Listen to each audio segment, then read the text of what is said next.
Share screen.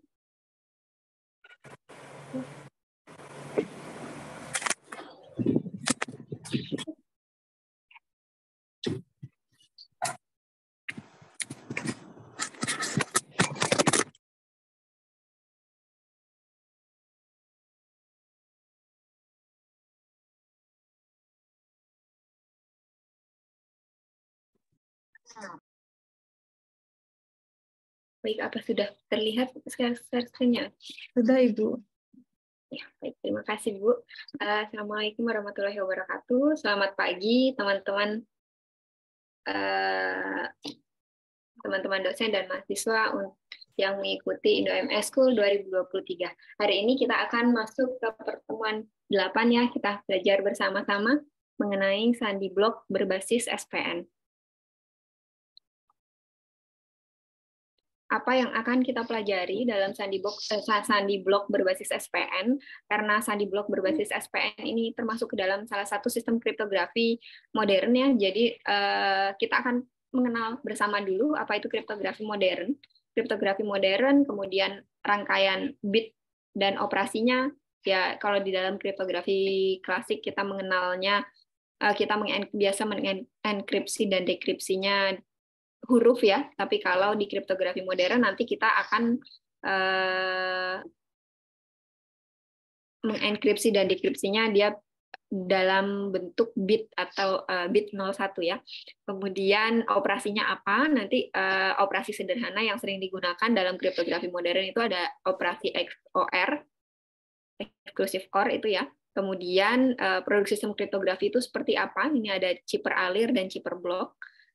Nanti ada jenis-jenisnya juga di dalam. Kemudian yang terakhir adalah enkripsi dan dekripsi berbasis jaringan SPN atau substitusi permutasi network ya. Nanti sandi blok berbasis SPN ini seperti apa dan salah satu contoh enkripsi sandi blok berbasis SPN itu bagaimana. Oke, kita langsung ke ini ya.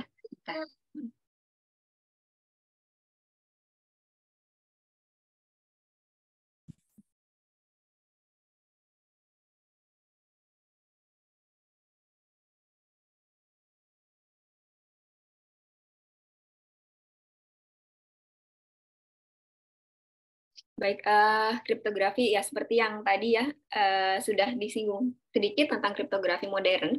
Kriptografi modern ini muncul ketika era komputer digital, sehingga data atau informasi yang diperoleh dari kriptografi modern itu bentuk enkripsi dan dekripsinya harus bisa direpresentasikan dalam bentuk biner ya, pasti bisa direpresentasikan dalam bentuk biner ya, karena semuanya justru malah sekarang semuanya kalau di klasik itu kan dia hanya berupa huruf dan angka ya, kalau di biner dia bit, jadi kita justru bisa mengenkripsi dan dekripsikan tidak hanya teks, tidak hanya huruf, itu kita juga bisa mengenkripsi dan gambar juga bisa, suara juga bisa, kemudian ya karena kita bisa mengubah semuanya ya, huruf, suara, gambar itu dalam bentuk bit, sehingga di kriptografi modern ini ya ini apa namanya, salah satu hal yang mengikuti perkembangan ya, karena sudah muncul komputer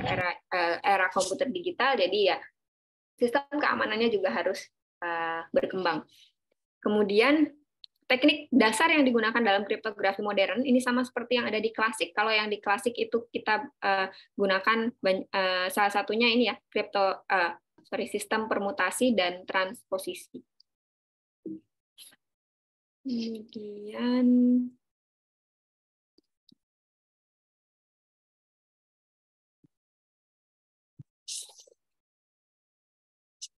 algoritma kriptografi modern ini ya memproses data dalam bentuk blok-blok bit. Jadi ada di dalam kriptografi modern itu ada yang kita memproses data itu berdasarkan bit per bit. Jadi misalkan kalau di enkripsinya 1 bit, misalkan 1 itu di dekripsinya hasil ciphertextnya, plain text-nya 1 misalkan, hasil ciphertextnya juga nanti dia 1. Ini kan kalau plain text-nya nanti kita bicaranya 1001 atau 1001 dan seterusnya. Nah, maka di dalam kriptografi modern ini ada 2 jenis. Jadi ada yang mengenkripsi dan dekripsi bit per bit ya. Jadi kalau bit per bit kan masih enak dikerjakan.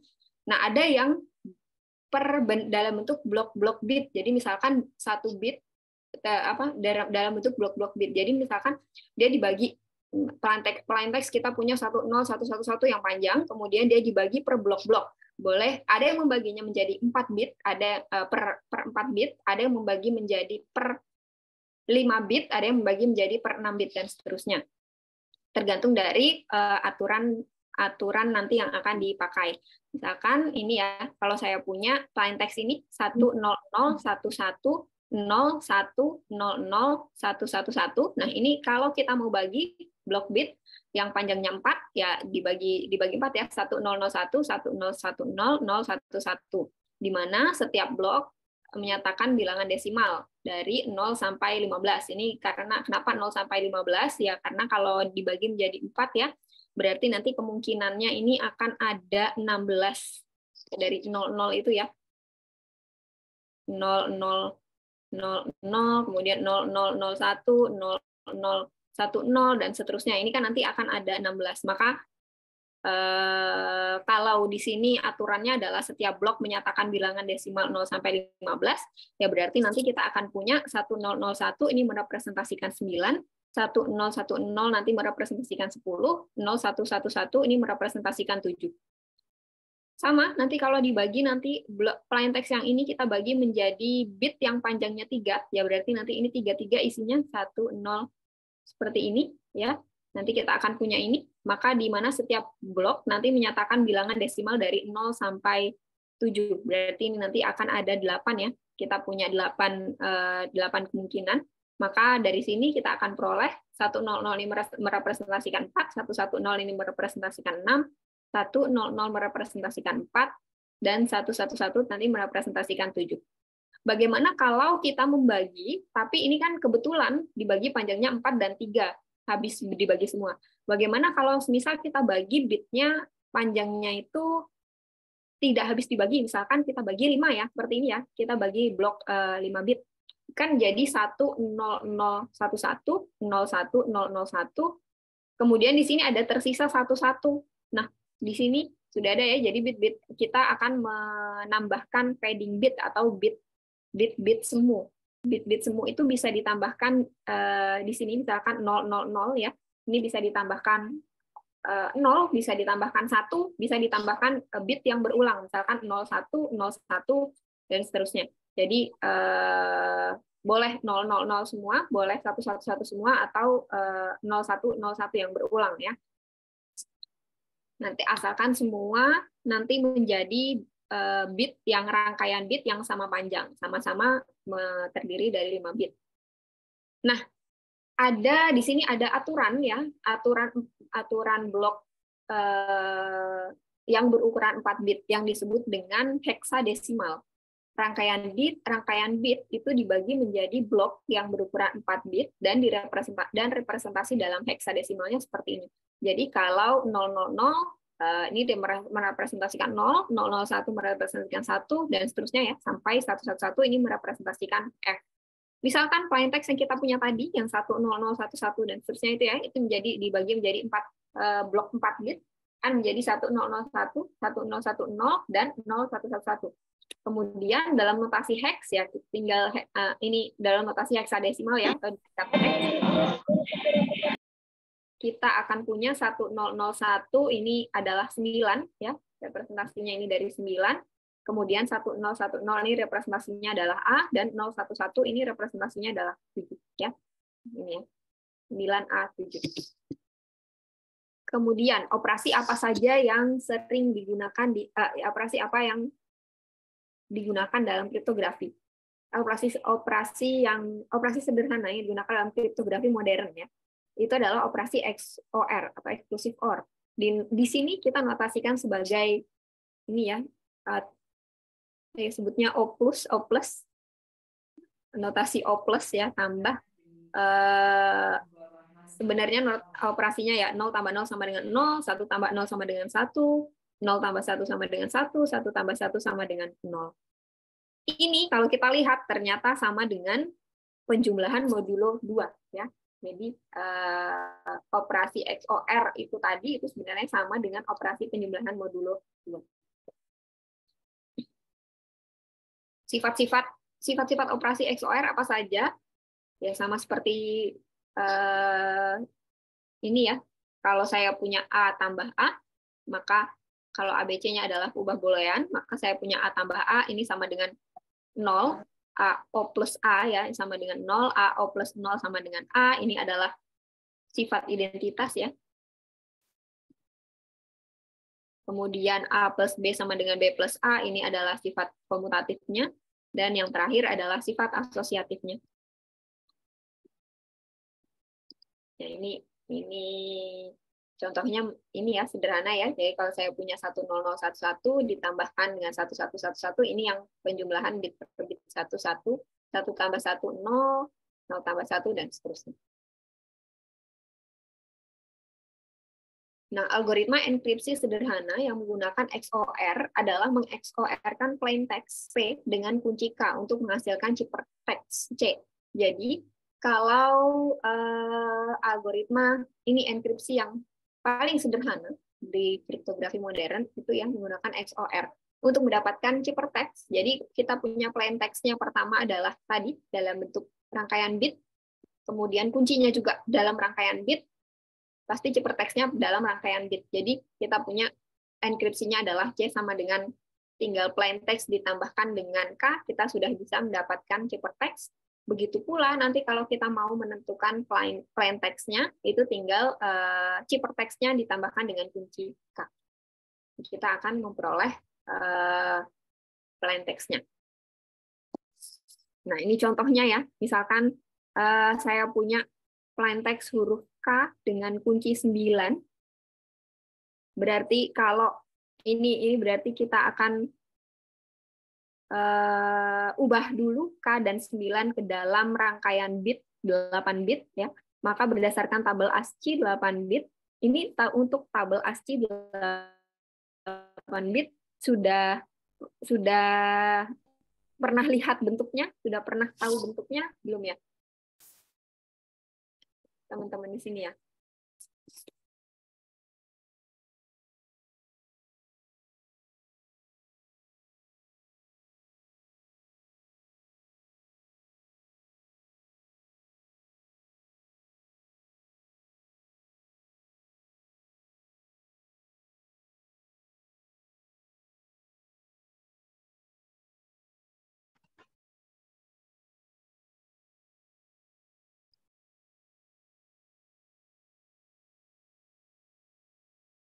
Ya, saya sebentar.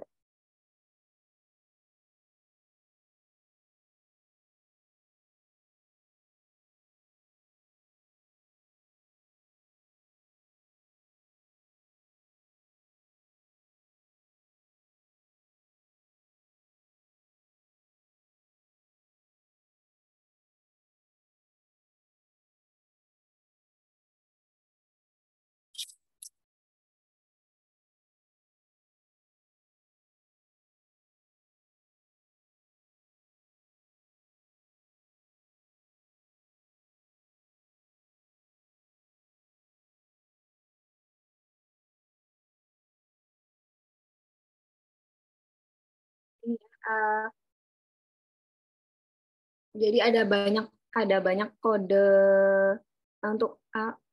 untuk tabel ASCII 8 bit ini ya, tidak hanya angka, jadi dia juga berbeda nanti tanda seru, kurung, tambah, kali, bagi, angka, kemudian sama dengan, kemudian nanti huruf juga berbeda. Jadi misalkan ini ada huruf besar itu dengan huruf kecil, dia berbeda, nanti kita punya kode binernya.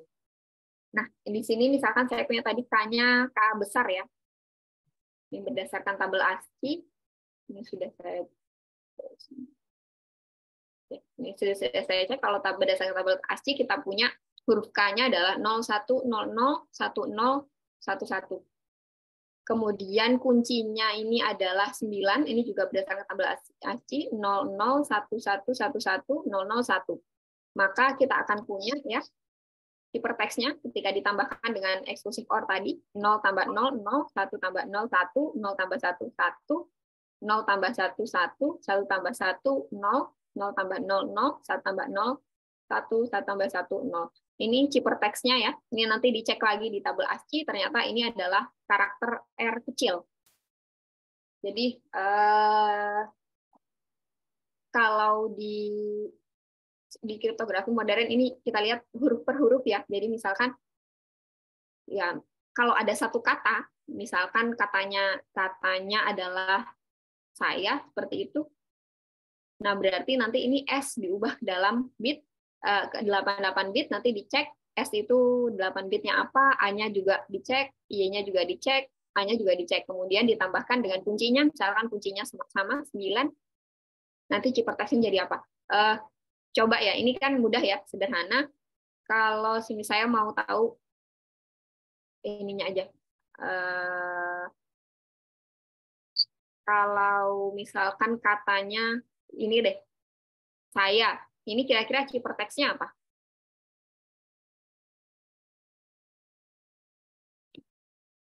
Boleh ya, ini nanti bisa jadi poin keaktifan untuk yang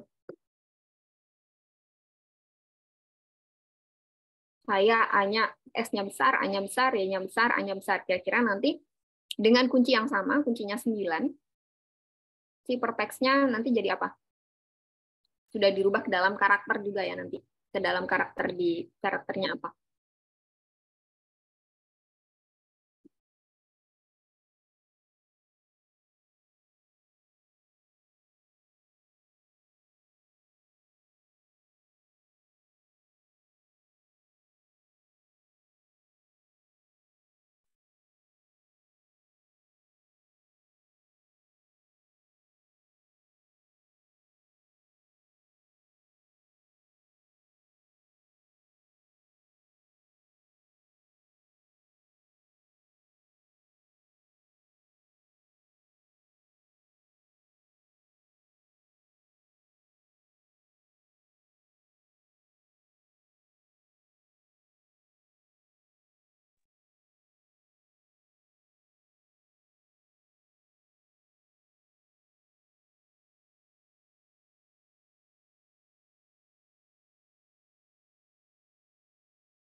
Halo teman-teman, ada yang sudah. Ini harus dipisah satu persatu ya hurufnya, Bu. Iya, jadi dikerjakan satu persatu. Kalau S diubah ke dalam tabel ASCII jadi apa, A diubah ke dalam tabel ASCII jadi apa, diubah ke dalam bentuk ini ya, biner 8 bit, rangkaian bit 8 bit. Y-nya nanti jadi apa, baru kemudian ditambahkan satu-satu, nanti jadi rangkaian bit yang baru, itu jadi hypertext-nya, nanti itu dirubah lagi ke dalam satu-satu ke hurufnya.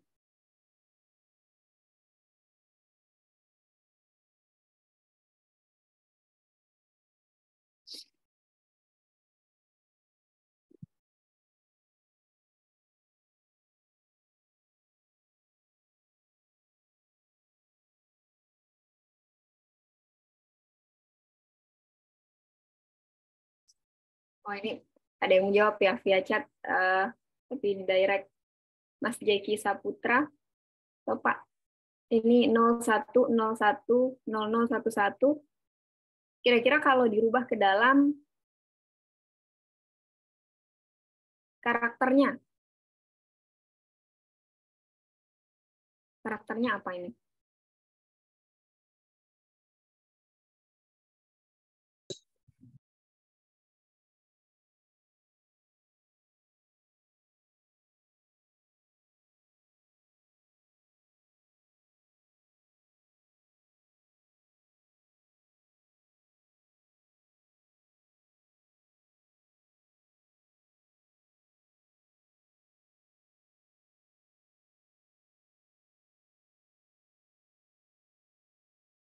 Oh, ini sama ya, file, tapi memang ada beberapa tambahan yang saya tambahkan terkait tadi jenis-jenis dari chipper alir dan chipper bloknya. Saya tambahkan sedikit jenis-jenisnya. Yang tadi terlupa untuk ditambahkan.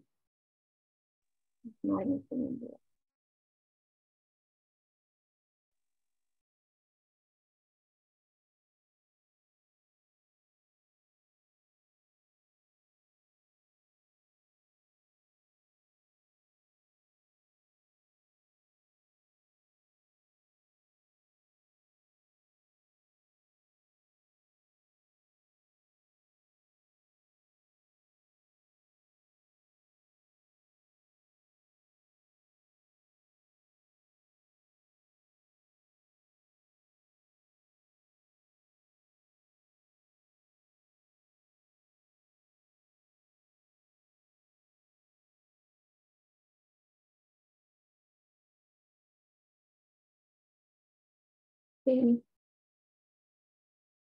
Ada yang ingin menjawab secara langsung?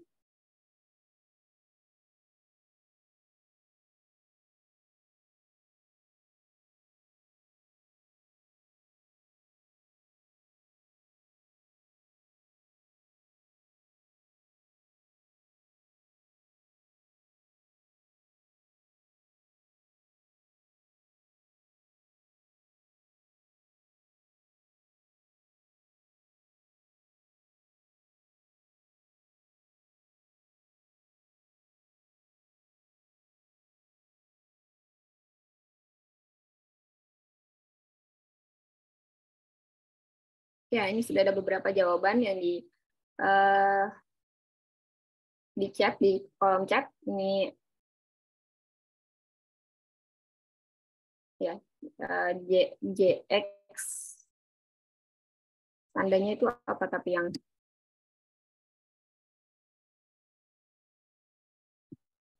oke, coba kita kerjakan bersama ya. Asalnya ada dua jawaban yang berbeda ini. Kalau S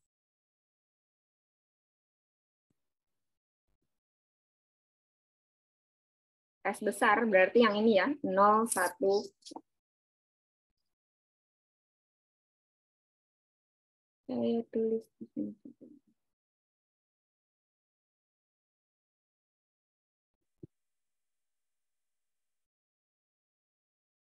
S01, 01, 00, 11. Kemudian A-nya itu adalah 01. Ini S ya. Kemudian A-nya adalah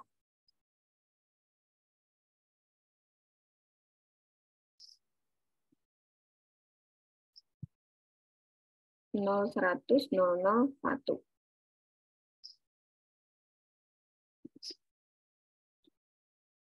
Y-nya ini adalah 0101, 1001. Kuncinya tadi 9 ya. Kuncinya adalah 00, 11, 011. Benar ya? Oh, 001. Ini saya tambah XOR kan 0, 1, 1, 0, 1, 0, 1, 0 ya. Ini tinggal dicari ininya kira-kira apa. 0, 1, 1, 0, 1, 0, 1, 0.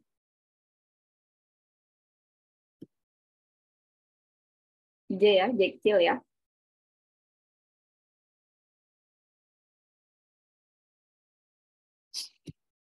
Oke, ini chipper teksnya adalah J kecil. Kemudian yang ini sama 00, 111, 001. Ini juga ditambahkan 0, 1, 1, 1, 1, 0, 0, 0. 0, 1, 1, 1.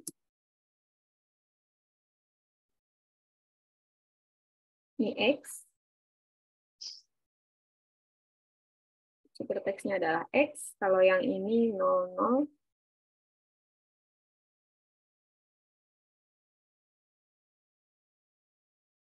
Ini adalah 0, 1, 1, 0, 0, 0, 0, 0. 011000.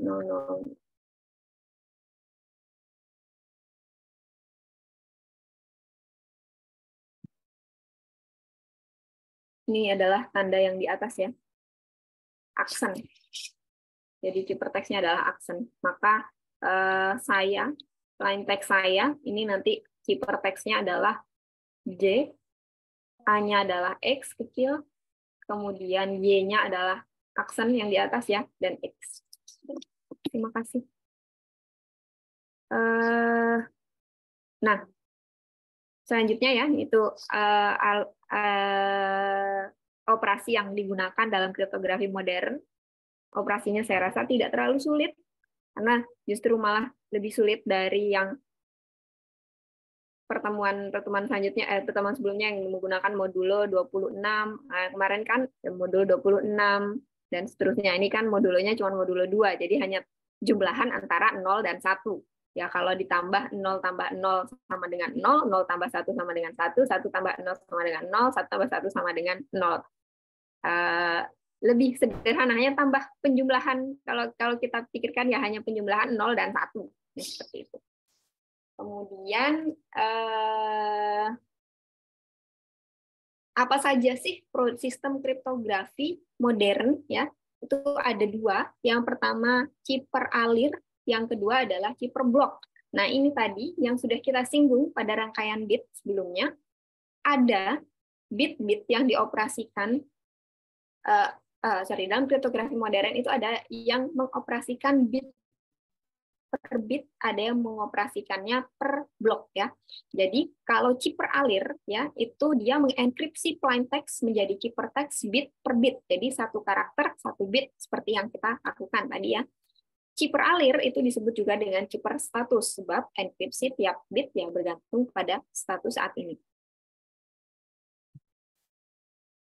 Nah, cipher alir itu pertama kali diperkenalkan, ini sejarahnya ya, diperkenalkan oleh Vernam melalui algoritmanya yang dikenal dengan nama Vernam cipher. Vernam cipher sendiri itu diadopsi dari one time pad cipher. Dalam hal ini huruf diganti dengan bit 0 dan 1 ya. Ciphertext itu diperoleh dengan melakukan penjumlahan modul dalam modulus 2. Jadi ini sebenarnya adalah, dengan kata lain, cipher alir yang pertama kali diperkenalkan oleh Vernam itu adalah algoritma XOR yang sebelumnya.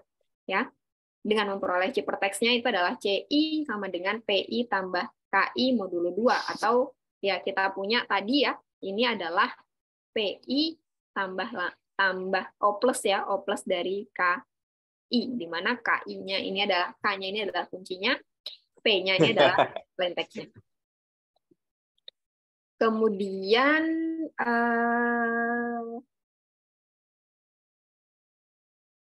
untuk memperoleh plain text ya, berarti nanti kita akan peroleh dari CI plus KI modulo 2, atau ya dalam hal ini, dalam algoritma XOR-nya ini adalah CI plus KI. Ini sebenarnya untuk memperoleh, ya ini plain text-nya ya.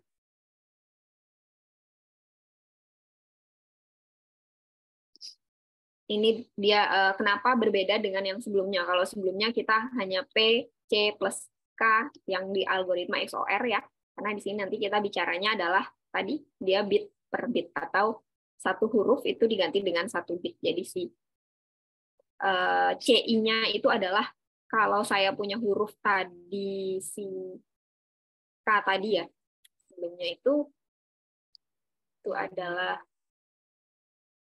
ini ya, 01001010, ini CI-nya itu ini plain text I ya, berarti ini PI, ini P1, ini P2, ini P3, ini P4 dan seterusnya.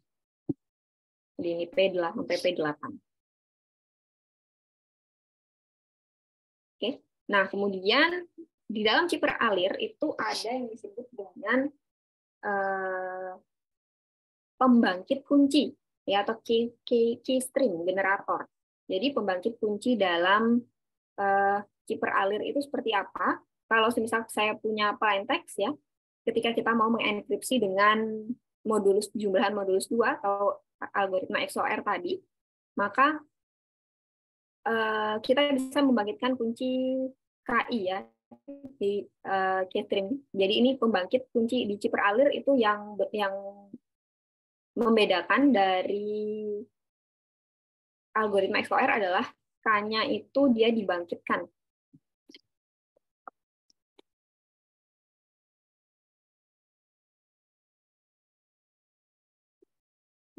Jadi ini ada beberapa jenis pembangkit. Contohnya ini, bentar, ini 3 kasus. Nah ini contohnya adalah ini ya pembangkit kunci alir itu seperti apa? Misalkan saya punya U, ini adalah kunci 4 bit yang dipilih sembarang selain 000. Kenapa selain 0? Kenapa selain 000? Karena tadi 3 kasus ini.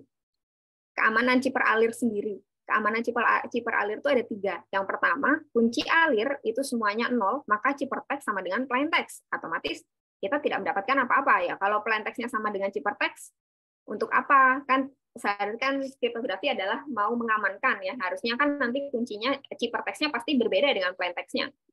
Sehingga nanti dia akan tersandi rahasia dan orang tidak tahu. Kalau ciphertext sama dengan plaintext ini ya sama saja bohong ya. Kemudian kalau kunci alirnya memiliki pola berulang, nah maka algoritma enkripsi itu sama dengan dekripsinya. Jadi kalau algoritma berulang, jadi nanti gampang tertebak oleh orang dan kuncinya dia akan menjadi lemah. Kunci chip alirnya dia algoritma chip alirnya dia akan menjadi lemah.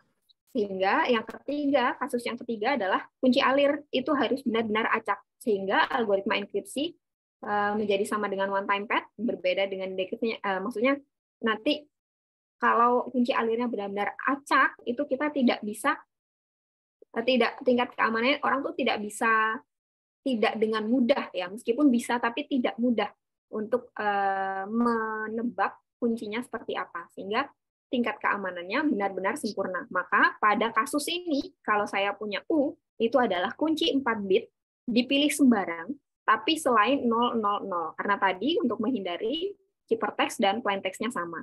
Maka bit-bit kunci alir yang dibangkitkan akan ini dengan aturan ya, bit-bit kunci alir yang dibangkitkan itu akan berulang setiap 15 bit. Misalkan saya ambil U-nya adalah 1000. 1000. Bit-bit kunci alir diperoleh dengan mengeksorkan bit pertama dengan bit keempat dari 4 bit sebelumnya dari bagian yang telah dibangkitkan. Sehingga ya, nanti atau dengan kata lain, jadi ini kita membangkitkan kuncinya. Ini kita cuma tahu U-nya. U-nya itu kunci 4 bit. Untuk membangkitkan kuncinya, itu kita akan ini dengan aturan ini ya, dia akan berulang setiap 15 bit dan kunci alir, bit kunci alir diperoleh dengan mengeksorkan bit pertama dengan bit keempat, misal 1000. Untuk memperoleh bit kelima, ini dengan menambahkan, mengeksorkan bit pertama dengan bit keempat. Jadi ini ditambahkan ini, ya, itu adalah 0 kan, berarti bit kelimanya 0. Kemudian untuk mendapatkan bit keenam, itu adalah menambahkan bit pertama dengan bit keempat dari 4 bit sebelumnya ya. Jadi dari ini dan ini. 0 tambah 0 ini ditambahkan juga, ini hasilnya 0. Kemudian dan selanjutnya ini nanti ditambahkan lagi dengan ini ya, untuk mendapatkan bit selanjutnya di-XOR-kan ini juga 0. Untuk mendapatkan XOR selanjutnya lagi. Oh, sorry, 1 tambah 0 1 ya. Berarti 1 di sini ya.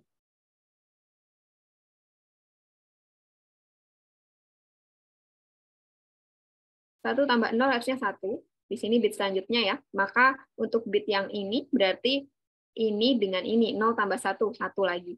Kemudian bit yang selanjutnya lagi adalah bit ini tambah ini, itu adalah 1. Kemudian bit selanjutnya lagi berarti ini tambah ini. 0 tambah 1, 1 lagi. Kemudian selanjutnya lagi ini adalah bit ini dan ini ya, jadi 1 lagi. Jadi nanti kita akan peroleh ini 1 1 1 1 1 0 1. Perhatikan ini pada bit ke-15 dia akan berulang. Ini 1 2 3 4 5, 6, 7, 8, 9, 10, 11, 12, 13, 14, 15. Jadi di bit ini dia akan berulang kembali lagi ke sini. 1000, 111, dan seterusnya. Setiap 15 bit dia akan berulang ya. Ini juga sama. Nah, ini jadi itu bangkitan kunci, maksudnya pembangkit kunci alir dalam chipper alir itu seperti ini. Nah, serangan dalam terhadap chipper alir itu seperti apa? Itu ada 3, dan yang pertama non-plain text attack. Misalkan cryptanalysis memiliki potongan plain text P dan chipper text C. Jadi dia hanya memiliki potongannya saja, asalkan plain text dan chipper text-nya yang dia miliki ya, sebagian, misalkan hanya potongannya saja yang berkorespondensi, maka ia bisa menemukan bagian aliran kunci K yang berkoresponden. Contohnya ini, kalau saya punya P plus C, ya, di mana C-nya ini diperoleh dari P tambah kunci K, maka kita akan peroleh ini ya, sifat asosiatifnya, P tambah P, itu juga tadi berdasarkan sifat XOR-nya ya, P tambah P adalah 0, karena di sini sama, tambah K, 0 tambah K adalah K. Sehingga dari non-plain attack ini seorang cryptanalysis itu bisa menemukan kuncinya. Hanya dengan potongan plain text dan chipper text-nya. Kemudian chipper text only attack, serangan ini terjadi apabila kunci alir yang sama digunakan 2 kali terhadap potongan plain text yang berbeda. Misalkan, seorang cryptanalysis memiliki 2 potongan chipper text yang berbeda, C1 dan C2, dengan bit-bit kunci yang sama. Maka C1 tambah C2 sama dengan C-nya adalah P1 tambah K. Ya. Ini dia menggunakan kunci yang sama, seperti yang kita lakukan pada contoh sebelumnya. Ya. Tambah P2 tambah K, maka di sini kita akan peroleh karena bersifat komutatif ya ini tadi ya, maka ini sudah saya tukar P1 tambah P2 tambah K tambah K. Ini sama, ini K tambah K adalah 0, maka kita akan peroleh C1 tambah C2 sama dengan P1 tambah P2. Dan yang terakhir adalah flip bit attack. Jadi serangan ini bertujuan untuk menemukan kunci atau mengungkap plain text dari chipper text, tetapi mengubah bit chipper text tertentu sehingga hasil dekripsinya berubah. Contohnya seperti ini. Ini digunakan flip bit attack. Ini sebenarnya menarik karena digunakannya untuk merugikan, ya contohnya ini merugikan bank ya. Kalau misal ada pesan, ini plain text-nya adalah dia mentransfer sejumlah hanya $10 ya. Kemudian kalau kita bisa tahu chipper text, kita bisa tahu chipper text-nya. Kemudian kita tahu, oh biasanya yang menunjukkan uang itu adalah U. Kemudian ini kita ubah U-nya ya menjadi T. Ternyata nanti plain text-nya juga akan berubah menjadi ini 10.000 ya, 10.000 $10. Sehingga yang sampai ini misalkan sebenarnya saya mau transfer si A mau transfer ke si B. Si A ini mau transfer sebenarnya cuma $10, tapi karena ada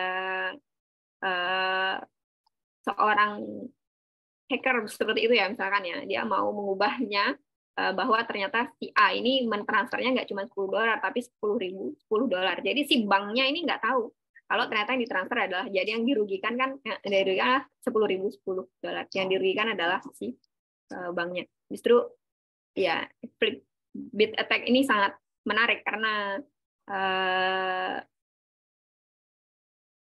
kalau menurut saya lebih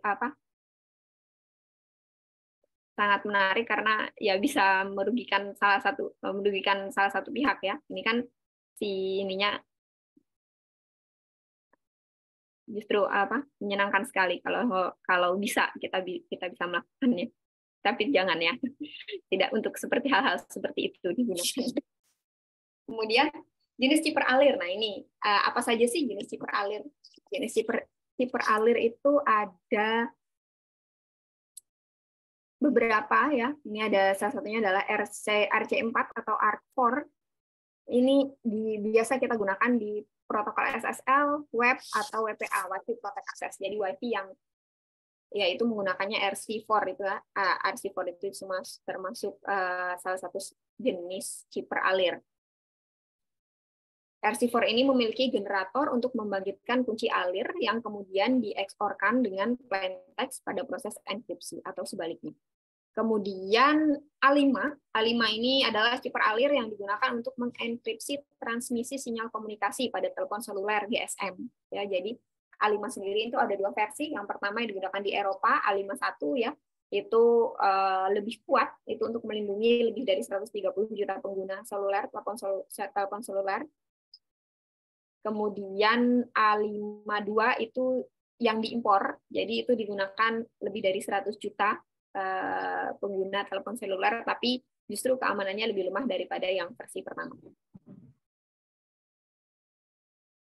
Nah, selanjutnya saya ke chipper block ya. Nah, ini berbedanya dengan chipper alir. Kalau chipper alir dia hanya bit per bit, kalau chipper block nanti kita akan mengenkripsi dan dekripsinya dalam rangkaian bit-bit plain text. Jadi dibagi menjadi blok-blok bit dengan panjang yang sama, biasanya 64 bit. Yang tadi kita hanya, ya masih sebagai contoh ya, 4, 5, ini dia per 64 bit. Setiap blok bit plain text dienkripsi dengan bit-bit kunci yang panjangnya sama dengan blok plain text. Enkripsi menghasilkan blok ciphertext yang berukuran sama dengan blok plain text.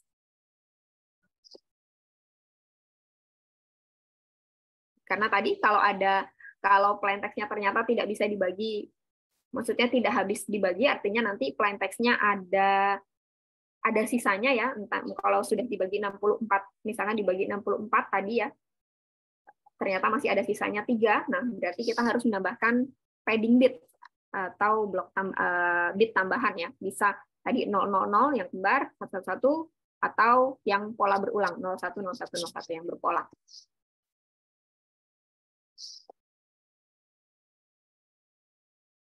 Nah, ini ya. Misalkan blok plain text P yang berukuran n bit ini dinyatakan sebagai vektor. Ini kita peroleh P ini ya. Ini adalah vektor P1, P2 sampai Pn. Kemudian ciphertext-nya adalah C1, C2 sampai Cn. Kalau sebuah plain text dibagi menjadi m buah blok, barisan blok plain text itu bisa dinyatakan sebagai P1, P2, Pn. Ya, di mana nanti bit-bit penyusunnya ini adalah P1, P2 ini aljabar linier ya. Ya. Jadi nanti kalau kita peroleh ini, kalau P-nya itu dapat dinyatakan sebagai vektor P1, P2 sampai Pn, maka nanti kalau plain text-nya dibagi menjadi M buah blok, ini seharusnya M ini.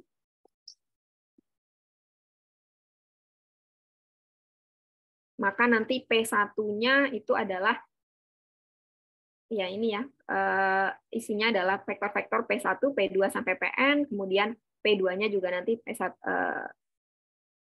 P2 sampai Pn, dan seterusnya, sampai Pm ya, ini ya, I-nya dari 1 sampai M.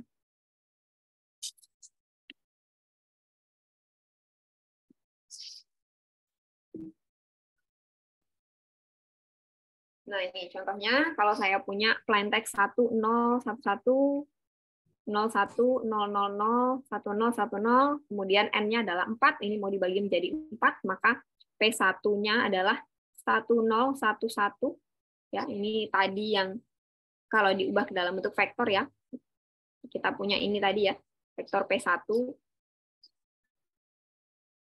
P1-nya adalah 1011, P2-nya 0100, P3-nya ya ini membagi menjadi 4 bit. Oke. Ini vektornya itu tadi yang menyatakan P kecil, ini adalah P1, yang ini tadi dia per ininya. P3, P4. Kalau misalnya diubah ke dalam bentuk vektor ya.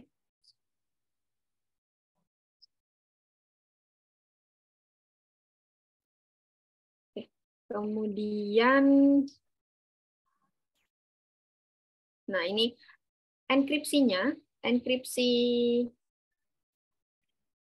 blok P dengan kunci eksternal K itu adalah ini ya, EK P itu sama dengan C, nanti kita peroleh ciphertext-nya, dekripsinya juga nanti akan kita peroleh DKC sama dengan P. Tetapi dengan catatan ya, fungsi E ini harus bijektif, sehingga nanti kita bisa memperoleh plain text-nya ya, kita bisa mendekripsi dari dari ciptatext-nya ini dengan, kan kalau suatu kriptografi itu tidak, ketika kita bisa memperoleh enkripsinya, maka kita harus bisa dikembalikan lagi. Kalau nggak bisa dikembalikan lagi kan nanti tidak ada artinya ya jadinya ya. Untuk apa kita mengenkripsi sesuatu, misalkan dari plaintext kita peroleh ciphertext-nya sudah sulit, itu terus kemudian diperoleh ciphertext-nya tapi tidak bisa dikembalikan lagi ke plaintext, itu kan sebenarnya orang mengirim pesan agar tidak diketahui orang, bukan agar orang tidak ada orang yang tahu, kan seperti itu kan pasti mengirim pesan dari A ke B ya biar si A tahu pesannya, hanya si A dan si B yang tahu pesannya, orang lain tidak tahu. Makanya kenapa ketika bisa dienkripsi ketika suatu pesan itu bisa dienkripsi, maka dia juga harus bisa didekripsi, sehingga karena di sini dalam bentuk fungsi, maka fungsinya itu harus bijektif. Agar apa? Agar nanti punya balikan, punya fungsi inverse, fungsi balikannya. Itu ada, sehingga ya bisa diperoleh kembali plaintext. Nah, ini ya skema enkripsi dan dekripsi dari cipher blok tadi ya, cipher blok. Nah, kalau dekripsi saya punya blok plaintext P, ini vektor P ini ya. Ini punya kunci K, kita enkripsi menjadi blok ciphertext C. Begitu juga dekripsinya ya. Teknik apa yang digunakan dalam cipher blok? Ada 4 ya, ada substitusi, transposisi atau permutasi. Substitusi mengganti satu atau sekumpulan bit pada blok plaintext tanpa mengubah urutannya. Kemudian transposisi atau permutasi memindahkan posisi bit pada blok plaintext berdasarkan aturan tertentu. Jadi pakai aturan permutasi pada pertemuan awal ya, itu ada beberapa sifat aturan permutasi itu bisa digunakan, itu biasa digunakan juga dalam cipher blok, nanti akan kita gunakan juga di SPN. Kemudian ekspansi dan kompresi. Kalau ekspansi ini dia memperbanyak jumlah bit ya pada blok plaintext tertentu, sementara kompresi ini kebalikan dari ekspansi, dia menciutkan jumlah bit pada blok plaintext berdasarkan aturan tertentu. Kemudian jenisnya dari cipher blok ini apa? Itu ada beberapa, dan yang sampai terbaru sekarang itu adalah AES ya, Advanced Encryption Standard. Yang pertama kali muncul itu adalah DS itu ya, di cipher blok DES itu ya, DES Data Encryption Standard. Ini adalah algoritma cipher blok yang paling populer karena sudah dijadikan sebagai standar algoritma enkripsi kunci simetri. Tetapi sejak keamanannya DES itu berhasil dipecahkan, maka ya sekarang sudah keluar AES ya, ada yang disebut dengan, saya tidak salah, Richnandel itu namanya, Richnandel ya. Itu AES itu Advanced Encryption Standard, itu adalah yang dijadikan algoritma cipher blok yang terbaru. Kemudian DES ini ya, DES itu seperti apa sih? Dia merupakan sistem kriptografi simetri dan masuk dalam cipher blok. Dia beroperasi pada pesan yang dibagi menjadi blok berukuran 64 bit ya, mengenkripsi bit plaintext menjadi 64 bit ciphertext dengan kunci internal 56 bit. Di sini jenis-jenis cipher bloknya, untuk cipher blok dan chip peralir ini saya hanya sampaikan saja karena nanti akan ada yang ini akan dipelajari lebih lanjut ya pada pertemuan selanjutnya, karena nanti di DES maupun AS itu terkait dengan metode kalau saya tidak salah itu ada metode kotak S, kemudian ada jaringan kristal ya. Ya, itu nanti yang akan dibahas lebih lanjut. Kemudian double dash, ini menggunakan 2 buah kunci eksternal, K1 dan K2. Namanya saja double ya, berarti kita gunakannya kunci eksternal dengan fungsi enkripsi dan dekripsinya ini ya, ada. Kemudian ada triple dash. Triple dash ini menggunakan 3 kali untuk mencegah serangan meet in the middle, karena tadi di double dash itu sudah ada orang lagi yang memecahkan di double dash itu ternyata bisa kita bisa melakukan serangan mid in the middle itu ya, mid in the middle attack, sehingga muncul triple dash. Triple dash dia menggunakan kita bisa katakan ini sebagai 3 kali dash, 3 kalinya dash. Kemudian jenis lainnya ada Ghost Darts Penny standar. Ini secara struktural mirip dengan dash, hanya dia dibuatnya di Uni Soviet. Kalau Ghost itu di Amerika ya, sementara dash, dash-nya di Amerika, Ghost-nya di Uni Soviet. Dia juga beroperasi pada blok pesan 64 bit dengan panjang blok kunci 256 bit. Jumlah putaran pada Ghost adalah 32 putaran, yang setiap putaran menggunakan 8 buah kunci internal dengan penggunaan terjadwal. Jadi dia punya kunci, nah ini nanti juga dipelajari di SPM. Jadi ini sebenarnya dasar-dasar untuk ke sandi blok berbasis SPN, karena di SPN nanti kita akan tahu ternyata dari satu buah kunci itu kita bisa peroleh beberapa kunci, sehingga nanti dari beberapa kunci kita bisa peroleh beberapa kunci yang terjadwal, sehingga nanti kita bisa peroleh suatu iterasi, sehingga nanti untuk memperoleh ciphertextnya sendiri itu ada iterasi yang harus dilewati, ada beberapa iterasi yang harus dilewati. Kemudian, nah ini yang lain adalah RC5 dan RC6. RC5 ini memiliki ukuran blok variatif 32, 64, dan 128, panjang kuncinya 0 sampai 240 bit, jumlah putaran 0 sampai 255 putaran, dan operasi pada RC5 yaitu penjumlahan, eksklusif OR, dan rotasi. RC6 itu sebenarnya mirip dengan RC5, hanya RC6 ini bisa kita katakan sebagai dia punya operasi tambahan yaitu operasi perkalian. Tapi RC6 ini bisa kita katakan sebagai 2 buah RC5 yang dioperasikan secara paralel. Kemudian, nah ini ya algoritma Rijndael. Ini adalah AS tadi. Dia beroperasi pada medan Galois. Ini struktur aljabar ya, medan Galois ini. Struktur aljabar yang lebih advance medan Galois kalau GF 2/8. Artinya semua operasi aritmetika dilakukan pada bit berukuran 8 bit di dalam medan Galois GF 2/8. Ini adalah advanced encryption standard tadi ya, yang terbaru, Rijndael tadi. Itu sebenarnya kalau AS itu setelah si dash-nya tadi itu ya, kalau historisnya ini tuh setelah dash-nya tadi dipecahkan, keamanannya berhasil dipecahkan, kemudian muncul mereka harus menemukan algoritma baru, otomatis seperti itu ya, algoritma baru yang belum pernah dipecahkan oleh siapapun dan dipercaya bahwa dia punya tingkat keamanan yang cukup tinggi, yang sangat tinggi, karena belum ada yang memecahkan. Nah, mereka ini melakukan apa ya, seperti sayembara mungkin ya, melakukan sayembara, kemudian mereka memasukkan ada beberapa algoritma, termasuk salah satunya, kalau saya tidak salah 6 algoritma, termasuk salah satunya adalah algoritma Rijndael ini, dan dia nanti yang dia Rijndael ini yang dipilih ya. Itu ke-6 itu ada termasuk di dalamnya RC6. RC6 itu termasuk,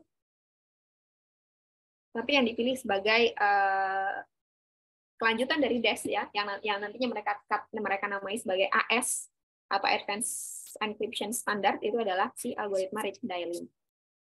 Karena panjang ya ini ya.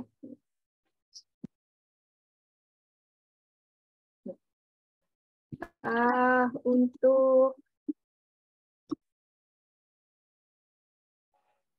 kita masuk ke sini ya, encrypt sandi block berbasis SPN. Itu seperti apa sih? Substitusi permutasi network. Sandi block berbasis SPN ini adalah salah satu pendekatan umum dalam desain algoritma kriptografi simetris. Nah, kalau saya punya ini ya, sebarang kunci biner K dengan panjang tertentu, K digunakan untuk mengkonstruksi kunci putaran N. Jadi ini di SPN sendiri itu kita akan punya kunci putaran yang dinotasikan dengan K1, K2, sampai Kn. Selanjutnya, kunci putaran ini disebut dengan jadwal. Nah, ini ya. Fungsi G ini adalah fungsi putaran. dengan dua buah input, yaitu kunci putaran K pangkat KR dan keadaan sekarang yang dinotasikan dengan WR-1. Jadi kalau saya punya enkripsi X ke Y ya dengan basis SPN, maka saya akan punya X-nya ini adalah W0, W0 ini atau W0 ini adalah plain text-nya ya, X-nya ini. Nah, kemudian fungsi oleh si G tadi, fungsi putaran G dengan inputan W0 dan K1 ini dengan aturan tertentu juga, itu akan menghasilkan W1. Kemudian nanti W1 ini digunakan untuk menginput selanjutnya ya, di iterasi selanjutnya, W1 dan K2 sampai ke K pangkat, sampai ke KN tadi. Nanti kita akan menghasilkan WN, sehingga nanti dari fungsi G, WN ini akan dibawa oleh fungsi G menjadi ciphertext-nya, ya, atau Y-nya, Y-nya ciphertext-nya. Nah, dekripsi dari Y ke X itu dapat dilakukan dengan cara yang sama, asalkan fungsi G ini adalah fungsi injektif. Jadi kalau fungsinya injektif, maka kita bisa lakukan dekripsi dari Y ke X.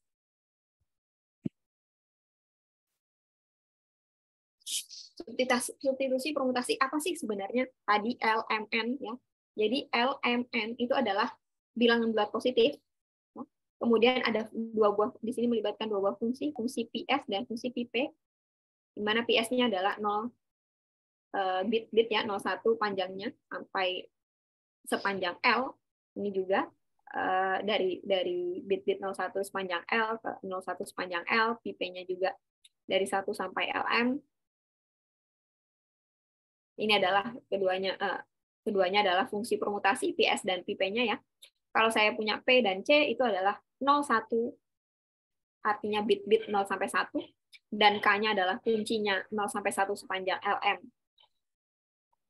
Nah, ini pangkat N plus 1 ya. Ini memuat semua kemungkinan jadwal kunci yang dibangun dari kunci K menggunakan algoritma penjadwalan. Jadi nanti kuncinya, kalau kita hanya diberikan kunci, kalau di SPN ya, kita hanya diberikan kunci. Kemudian dari kunci K itu kita akan membangun kunci K1 sampai KN plus 1. Nanti dari kunci K1 sampai KN plus 1, kita bisa membangun itu tadi, membentuk jadwal kunci ya, K1 sampai KN plus 1. Sehingga plain text X itu dapat dienkripsi menggunakan algoritma SPN ya. Ini algoritma. Nah, algoritma SPN-nya seperti ini. Jadi kalau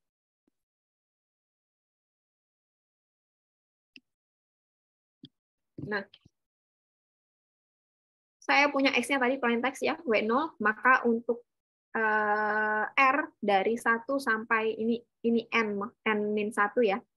N-1, maka UR-nya adalah algoritma XOR. Ini XOR sederhana antara WR-1 tambah KR.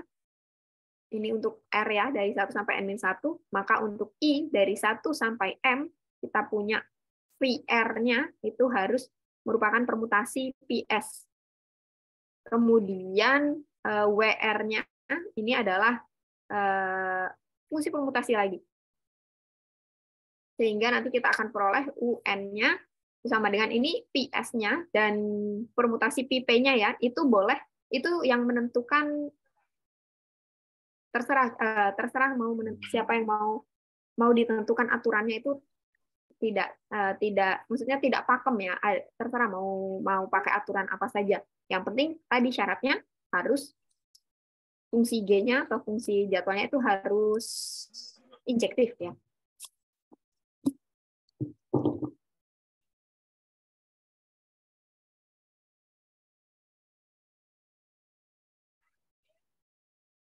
Nah, kemudian kalau dari, nah ini ya, dari I1 sampai ini ya, U pangkat N, itu adalah, nanti kita akan peroleh U-nya, itu dari, nanti di sini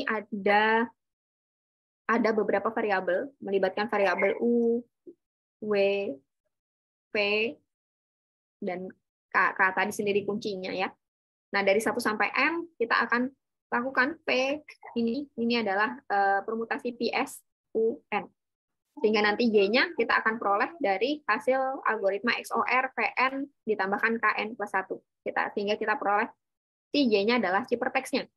Di mana I-nya dari 1 sampai M-nya itu ya, XI-nya itu adalah XI-1 L plus 1 sampai XIL. Artinya ini tadi adalah bit-bitnya itu ya. Nah, ini simbol yang kita gunakan. N-nya itu adalah rondenya. Jadi kalau misal K1 sampai K pangkat N tadi ya, itu berarti ada base N plus 1. Sorry, K pangkat N plus 1 berarti nanti ada K1. Kalau N-nya ada N plus 1 ronde. Kemudian pada setiap ronde akan dilakukan M substitusi menggunakan PS dan permutasi dengan PP. Ini berdasarkan algoritma 4.1 yang kita punya. UR ini adalah input untuk kotak S pada ronde ke R, sementara VR adalah output untuk kotak S pada ronde ke R. WR-nya ini diperoleh dari PR dengan mengaplikasikan fungsi permutasi PP, dan UR plus 1 ini diperoleh dengan meng-XOR-kan WR pada kunci putaran KR plus 1. Pada ronde terakhir, fungsi permutasi PP tidak dijalankan. Kenapa? Agar nanti kita peroleh G-nya ini tetap injektif. Ya. Contohnya, nah ini, kalau saya punya L, M, dan N, itu sama dengan 4, ya. Ini bilangan bulat positif tadi ya, berdasarkan di awal. Nah, ini PS-nya ditentukan seperti ini. Jadi, misalkan saya punya Z-nya, ini adalah notasi, kita gunakan notasi heksadesimal ya, pada yang ini ya, ini saya sudah tuliskan juga, notasi heksadesimal ini. Jadi, PZ, PS-nya itu adalah kalau inputnya Z 0, 1, sampai 9, A, B, C, D, E, F, maka PSZ-nya ini aturannya, kalau 0 ke E, 1 ke 4, 2 ke D, dan seterusnya ini boleh diatur, maksudnya tidak ada aturan, tidak harus seperti ini. Boleh misalkan kalau misalkan kita mau ganti PS-nya ini jadi 0 ke D, kemudian ini 1 ke E, ini mau diganti ini ke D, misalkan ini satunya ke E, ini 2 ke 3, dan seterusnya. Ini tidak masalah ya. Ini misalkan 2 ke 3, ini 3 ke 4, atau kalau lebih mudah kita buat PS yang berbeda, ini misalkan 1 A,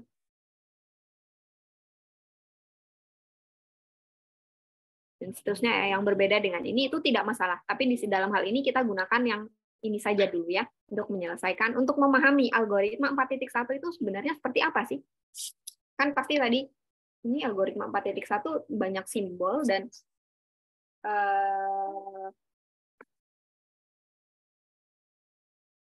ya terlalu banyak simbol dan terlihat rumit seperti itu. Sebenarnya tidak rumit sebenarnya. Nah, ini kita punya PS-nya seperti ini. Kemudian ini notasi dengan notasi heksadesimal ya. Berarti nanti kalau bentuknya dalam bit, maka nanti kalau dibagi menjadi 4 bit, ya dirubah dulu ke dalam heksadesimal, baru nanti kita gunakan PS. Atau nanti baru nanti kita gunakan PS. Nanti setelah itu, setelah kita peroleh PS-Z-nya, kita ubah lagi ke dalam bit, baru nanti dilanjutkan langkah selanjutnya. Ini saya tuliskan lagi notasi heksadesimal yang nanti akan digunakan. Nah, kemudian selanjutnya didefinisikan PP. PP-nya ini sebagai berikutnya 1, 2, 3 ini adalah ya permutasi juga ya, 10 sampai 16. Kemudian ini permutasinya dari 1 ke 1. Ini maksudnya adalah kalau saya punya bit katakan 0, 0, 1, 1, 1, 0, 1, 0, ini sampai 16 ya, 1, 2, 3, 4.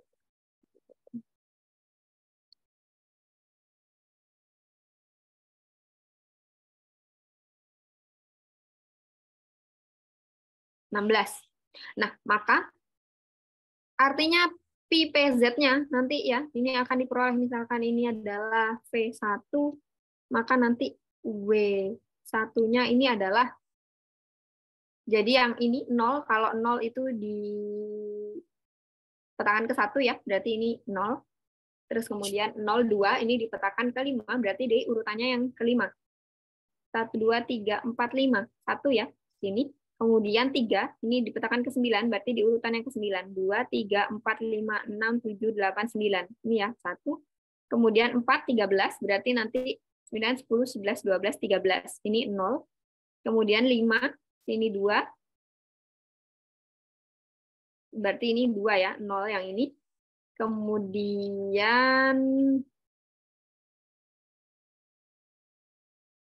6, ya ini 6 tetap 0, 7, 10, berarti nanti 2, 3, 4, 5, 6, 7, 8, 9, 10. Ini 0 ya. Kemudian 8, 14, berarti itu 2, 3, 4, sini ya 1. Kemudian 9, ini 3, berarti sini 1. 10, 7, berarti ini 0. Ini ya 1. Kemudian 11, ini 1 tetap, 12, 15 ya. Ini 0, berarti yang 0. Kemudian ini 13, ini 4, 1 ya. Kemudian 14. Ini 8, berarti urutan 8, 1, 2, 3, 4, 5, 6, 7, 8. Ini 0. Kemudian 15, 12, berarti 1, ini ya. 16 tetap. Nah, ini yang dimaksud dengan PZ-nya. Nanti yang kita gunakan seperti ini. Kalau aturan ini sepertinya ada di pertemuan awal ya, kalau saya tidak salah. Karena saya mengingatnya ini waktu membaca ini ingatnya, oh ya ini sudah oh ini menggunakan aturan yang itu begitu. Justru saya awalnya tidak tahu kenapa ya ini ada 1, 2, 3 sampai 16, sementara nanti yang digunakan adalah bit 01. Ini aturan apa yang digunakan? Tapi ternyata saya ingat, oh waktu pertemuan di kriptografi klasik itu ada yang yang seperti ini ya, tetapi dia dalam bentuk huruf. Jadi misalkan ini adalah, katakan ini adalah aku suka kriptografi, misalkan seperti itu ya. So, ya misalkan kriptografi. Ini harusnya ada 2, misalkan ada ya seperti ini. Nah, baru nanti kan ini A-nya 1, oh berarti aturan sama A-nya. Kemudian 5 berarti nanti yang kelima U. Kemudian 9 ini berarti yang ke R. Yang ini dan seterusnya.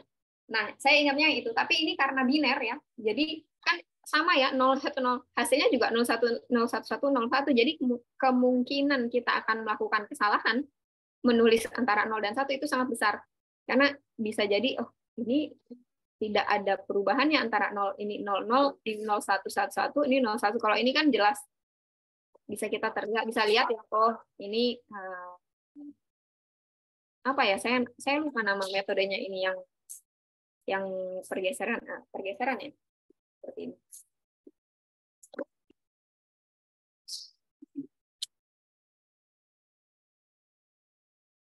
Ya, ini diagramnya. Jadi kalau kan di blok SPN itu harus dituliskan dalam bentuk diagram ya. Jadi nanti ini diagramnya akan digunakan juga di AS dan DES. Tetapi ya dengan aturan yang otomatis pasti dengan aturan dan yang berbeda ya, aturan dan ininya berbeda. Dan bentuknya juga pasti berbeda. Ini sebenarnya dasarnya untuk mengantarkan ke sana. Jadi kalau saya punya X-nya, plain text, kemudian ini ada kuncinya K1, K2, K3, K4, K5. Dalam hal ini berarti ini kita punya ada 5 ronde atau 5 putaran ya. Ini kuncinya ada 5, bisa dibangkitkannya menjadi K5. Kemudian di sini ada U1, P1, W1 ya. U1 itu diperoleh dari penjumlahan langsung XOR ya, penjumlahan XOR X plus K. Kemudian P1-nya itu adalah ya diperoleh nanti dari permutasi P. U1, W1-nya juga diperoleh dari P1 dan seterusnya. Nanti di sini kita lihat di sini ya di iterasi yang kedua ini. Kalau ini 0, 1, 2, 3, 4. Iterasi yang keempat ini hanya melibatkan U dan P. Dia sudah tidak melibatkan W. Seperti tadi yang dituliskan ya pada ronde terakhir, fungsi permutasi pi P itu tidak dijalankan agar fungsinya nanti tetap injektif. Nah, maka di sini W-nya itu tidak ada, sehingga nanti langsung diperoleh dari P, Y-nya, ciphertextnya itu diperoleh dari algoritma XOR V4 plus K5. Misalkan saya punya plain text-nya ini. X 0010 0110 1011 011. Ini sudah dibagi menjadi 4 bit ya, blok 4 bit ya. Dengan kunci K-nya itu adalah 0011 1010 100001 0100 11 dan seterusnya. Nah, kuncinya ini ada 1 2 3 4 5 6 7 8, ada 8. 4 kali 8 32 bit. Ya, di mana untuk R-nya itu nanti 1 sampai 5. Di sini ini diperoleh dari KR-nya itu adalah ini aturannya ya. KR-nya itu adalah K4R-3 sampai K4R plus 12. Artinya apa? Ketika R-nya sama dengan 1, maka K1 ini diperoleh dari K4-3 sampai K4 plus 12. Atau sama dengan K1 sampai K16 ya. Atau sama saja dikatakan sebagai dari sini ya, dari 1, 2, 3, 4, 5, 6, 7, 8, 9, 10, 11, 12, 13, 14, 15, 16. Jadi ini adalah K1. K1. Terus kemudian K2-nya itu diperoleh, ya berarti kalau dari sini K4 kali 2, 8, minus 3, berarti dari K5 ya, sampai K20 ya. Ya, berarti kalau dari K5, maka ini 1, 2, 3, 4 dari yang ini ya, K5-nya. Jadi ini tuh merepresentasikan ini ya, bit per bitnya.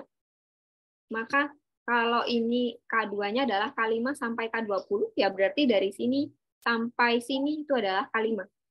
K2. Nah, ini dan seterusnya, ternyata di sini ini K1, ini K2, ini nanti sampai sini ini adalah K3, kemudian ini sampai sini ini adalah K4, kemudian nah ini sampai sini nanti adalah K5. Maka kita bisa, ternyata ya, kita bisa bangun dari kunci K, kita bisa bangun ada 5 kunci putaran. K1, K2, K3, K4, dan K5. Apakah aturan di setiap SPN untuk membangun kuncinya selalu seperti itu? Tidak selalu ya. Jadi bergantung lagi nanti bagaimana mau kuncinya dibangun, aturan pembangunan kuncinya seperti apa. Ini adalah aturan pembangunan kunci putaran yang ya bisa dikatakan paling mudah ya Kak. Maksudnya tingkat keamanannya itu rendah. Tingkat keamanannya rendah. Jadi ya karena ini kan kita jadikan sebagai contoh yang bisa kita analisa dan kita bisa hitung. Kalau misal kita gunakan yang tingkat keamanannya tinggi, bisa tidak selesai nanti mungkin satu pertemuan untuk membahas algoritma SPN dengan tingkat keamanan yang tinggi. Oke. Kemudian, nah ini ya, ini algoritmanya. Kalau saya punya iterasi ke nolnya, tadi saya katakan W0-nya adalah X atau plain text-nya ya. 00, 10, 0110, 10, 11, ini X-nya ya. 011. Iterasi 1 itu dimulai dari kunci K1. Kunci K1 yang kita punya adalah ini, 0011 dan seterusnya. Maka U1-nya itu diperoleh dari menjumlahkan XOR W0 ditambahkan K1 ya. Ini K1 ditambahkan X, ini tadi kita akan peroleh 0001 dan seterusnya. Ini kita peroleh U1-nya. Kemudian P1-nya itu adalah, nah ini tadi yang saya katakan, ketika kita memperoleh P1 ini adalah hasil permutasi PS dari U1 I. Oh, sorry, ini harusnya indeksnya. Ini harusnya seperti ini. PS U1I. Oke, ini untuk I-nya dari 1 sampai 4. Sehingga kalau seperti ini, Bagaimana kita bisa menemukan V1-nya seperti ini? Nah, ini yang kita gunakan notasi heksadesimal tadi. 001 ini kita ubah ke dalam bentuk heksadesimal.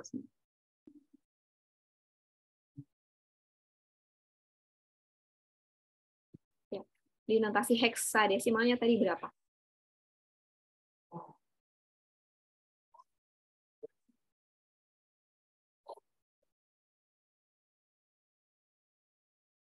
Ini ya, 001 itu adalah 1. Saya harus kembali lagi ke sini ya.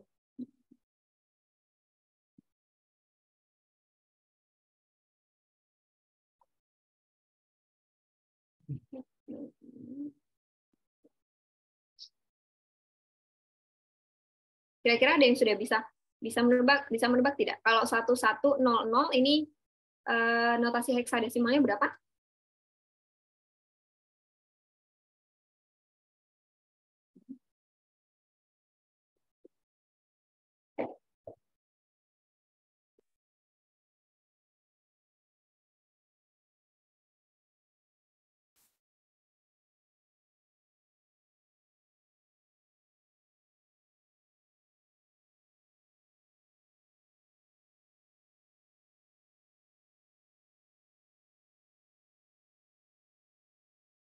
Kita pakai yang notasi heksadesimal ya, yang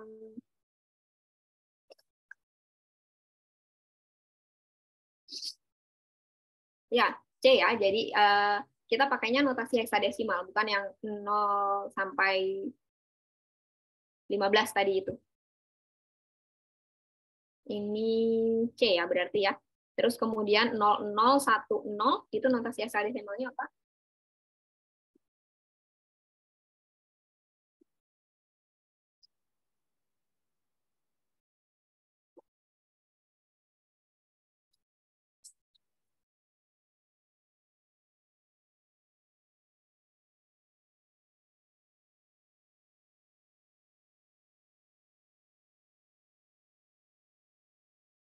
Ya, 2 ya.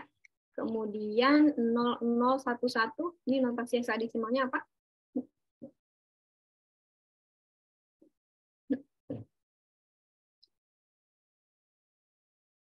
Ya, 3 ya.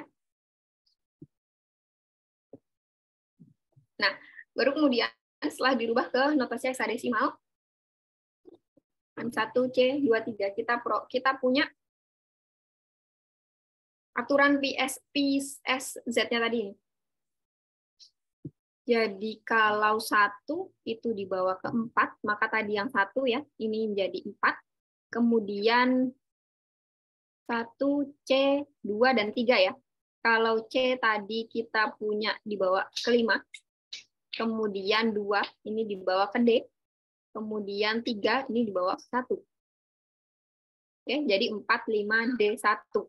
Maka untuk mendapatkan V tadi ya, V1, nah ini kita ubah lagi 4 ke notasi heksadesimal.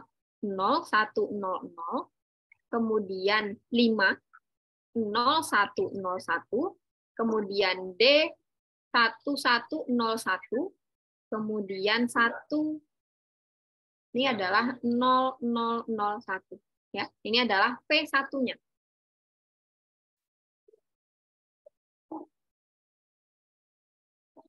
Ini yang kita peroleh ya. Kalau aturan antara V1 dan W1 itu menggunakan PZ-nya, kira-kira W1-nya ada yang bisa tebak enggak? Ada yang bisa jawab tidak dari P1 yang ini? Dengan aturan P-nya tadi, maka W1-nya ini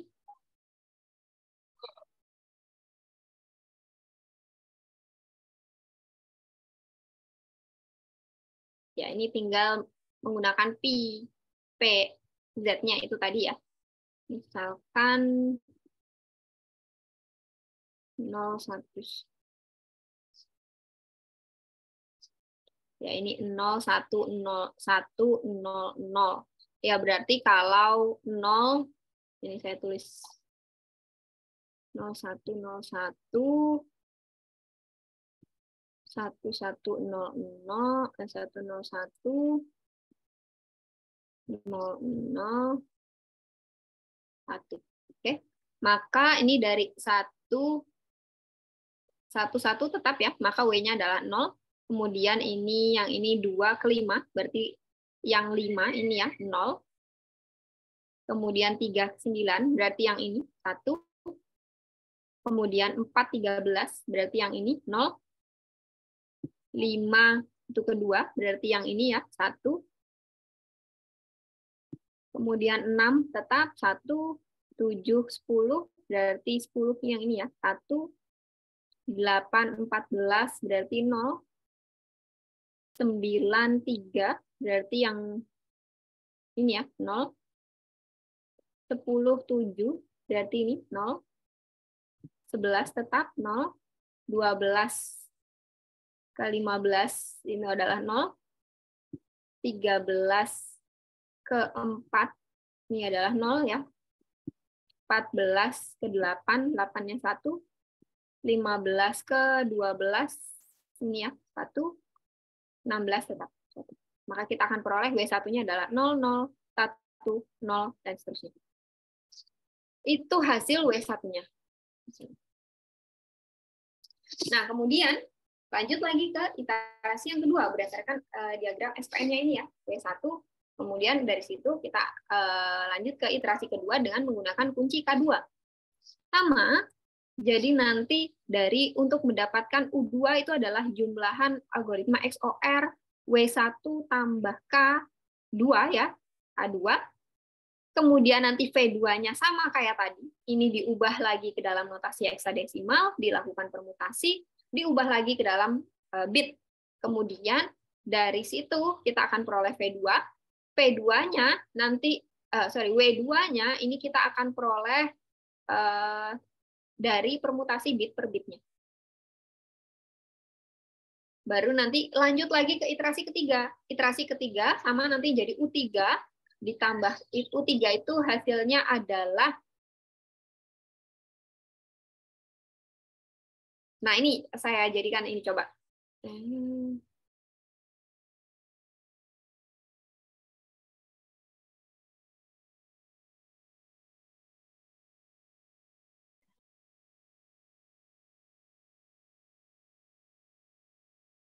Kira-kira kalau U3-nya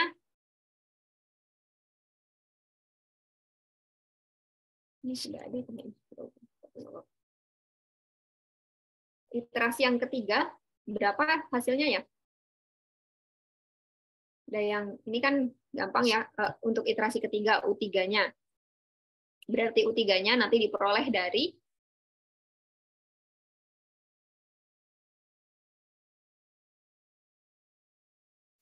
ini ya, W2 ditambahkan K3.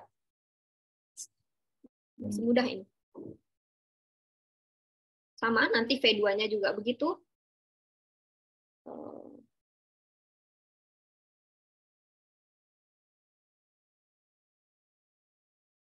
V2-nya juga diperoleh dari dirubah lagi ke heksadesimal ya, hasil dari U2-nya tadi diperoleh lagi diubah ke notasi heksadesimal. Dari notasi heksadesimal dilakukan permutasi berdasarkan tabel permutasi yang kita punya, kemudian diubah lagi ke dalam bentuk bit. Nanti kita peroleh V2-nya. V3-nya. Nanti dari V3 kemudian untuk memperoleh W3 itu diperoleh dari permutasi bit per bitnya. Sama nanti untuk K4 juga seperti itu, tapi untuk K5 dia untuk K4 itu tidak sampai ke W-nya ya, W karena P-nya itu tidak dilakukan tadi ya. Kalau algoritma SPN itu pada ronde terakhir P-nya tidak dilakukan ya untuk menjaga fungsinya tetap injektif. Sehingga langsung nanti untuk mendapatkan ciperteksnya ya ditambahkan P4 kalau saya tidak salah, P4 ditambahkan dengan K5. Nanti kita akan memperoleh ciperteks Y-nya. Kalau mau mendekripsinya bisa kembali lagi. Jadi ini ya, V4 tambah kalinya. Nanti kalau mau mendekripsi dari Y, mau kembali lagi ke X, ya tinggal ini ya, karena ini kan Y, nanti ulangi lagi dari awal, seperti tadi urutannya. Nah, tapi urutannya ya kembali lagi dari awal, ini dari sini, maka si orang yang mau memecahkan ya, dari ciphertext ke plaintext itu harus punya kunci K-nya ini, harus tahu K-nya, harus tahu aturannya seperti apa. Meskipun dia tidak tahu ini iterasinya dari K1, K2, K3, tapi dia harus tahu K-nya, harus tahu aturan pembangkitnya seperti apa. Kemudian ya, nah ininya juga harus tahu kalau ininya beda, permutasi PP dan PCS-nya berbeda, nanti hasilnya bisa memperoleh berbeda juga.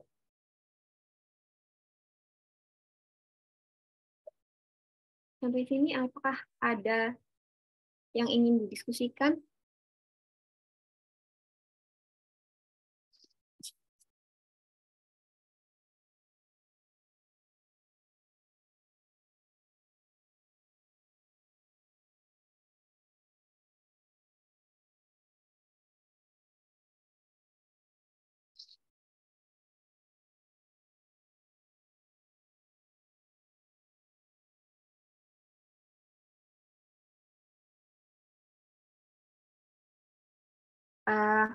Untuk agar lebih tahu ya, agar saya lebih tahu juga, apakah teman-teman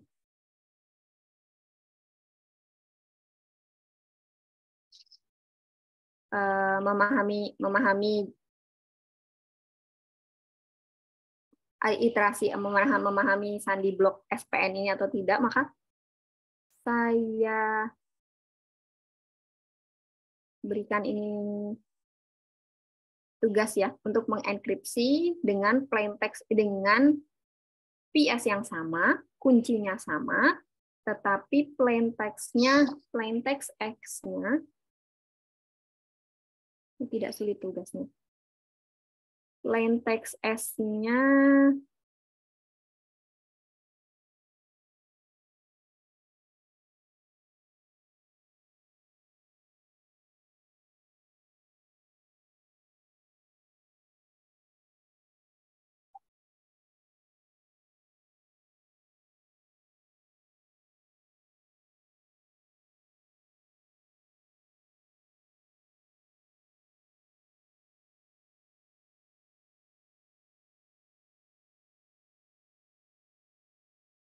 adalah misalkan tanggal hari ini ya, 9/8/3, dan yang ini adalah huruf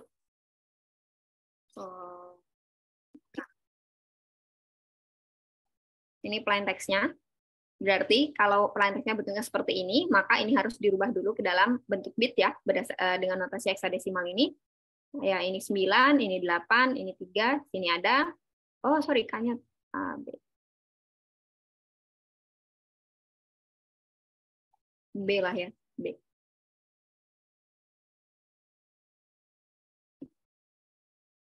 Oke, kita gunakan B. Di sini B, kemudian X-nya plain text-nya, nanti kita akan peroleh plain text-nya dalam bentuk bit, 4 bit ya, blok 4 bit, kemudian ya diiterasi dengan K yang sama, dengan aturan PS. Oh, K-nya saya.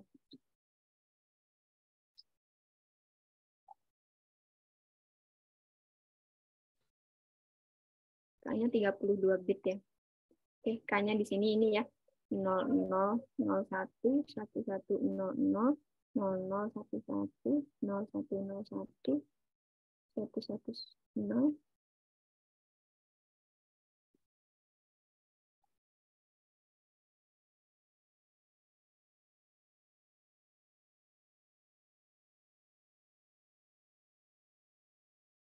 Oke, ini ya. Aturan pembangun kuncinya sama. Kemudian aturan permutasinya sama, PS dan P-nya sama, cuman bedanya di X dan K-nya.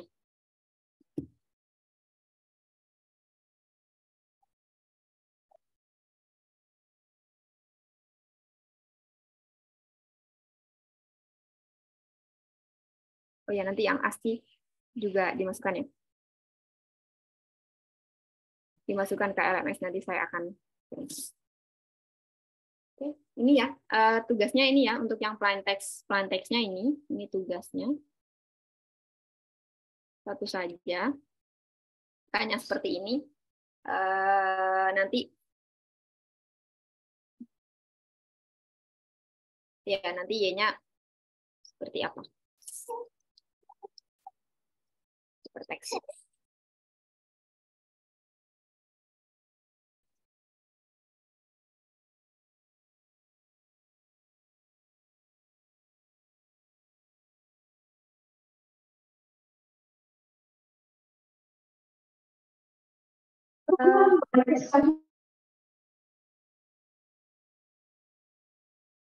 Apakah ada pertanyaan? Ini saya tinggal berapa, 5 menit lagi ya, 10:10 ya. Ini tugasnya, yang ini ya, plain text-nya, X-nya adalah ubah, cari hypertext-nya, Y-nya, enkripsikan ini, X-nya adalah 983B, ya, ini B. Ini diubah dulu ke dalam notasi heksadesimal, ya, sehingga nanti kita akan peroleh bit dalam bentuk bit ya. Nah, nanti kita akan peroleh dalam bentuk bitnya ya. Kemudian K-nya ini sudah saya berikan juga di sini, K-nya 001 itu 32 bit ya, 1100, 011, 0101.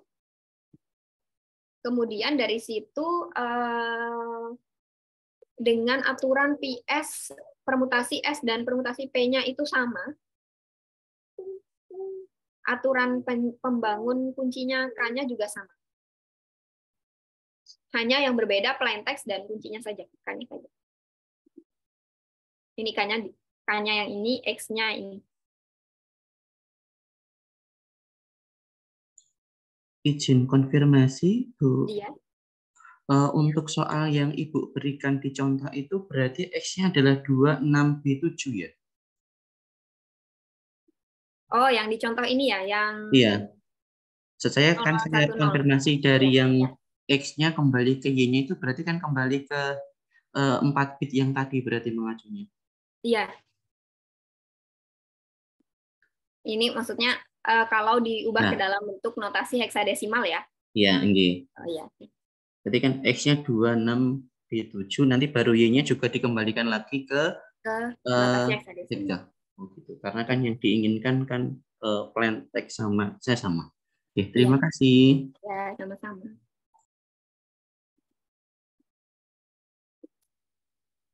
Oke. Ya, sama ya. Permutasi S dan P-nya sama seperti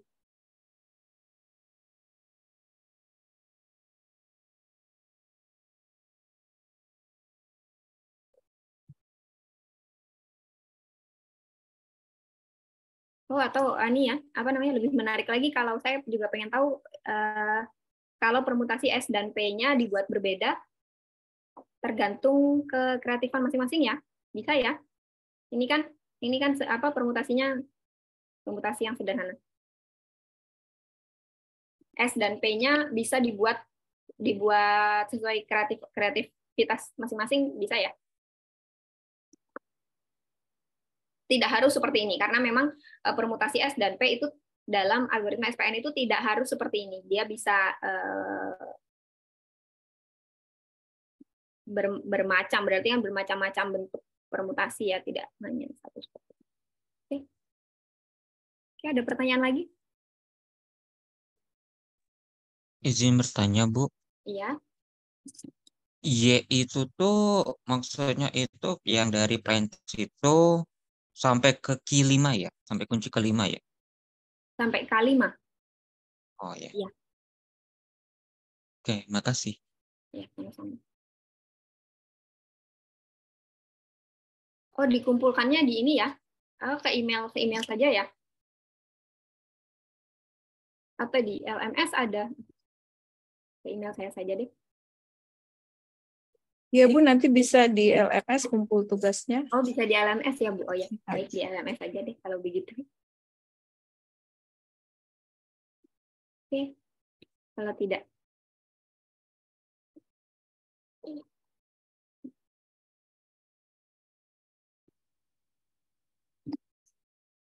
Pengerjaannya boleh di Word.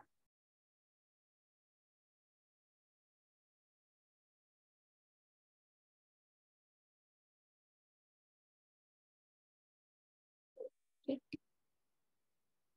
Ada lagi yang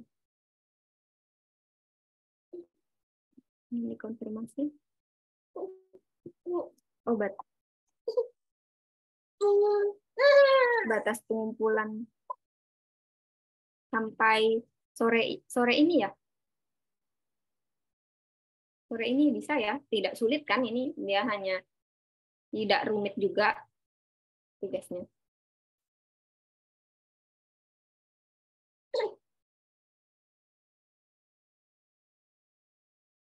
Baik, ada pertanyaan lagi? Ini sepertinya.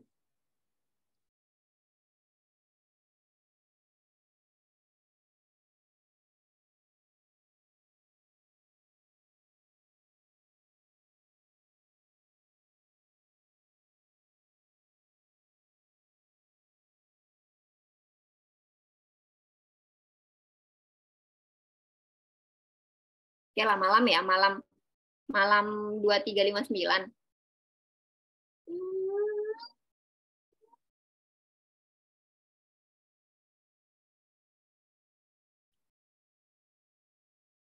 Udah 359 ya malam ya.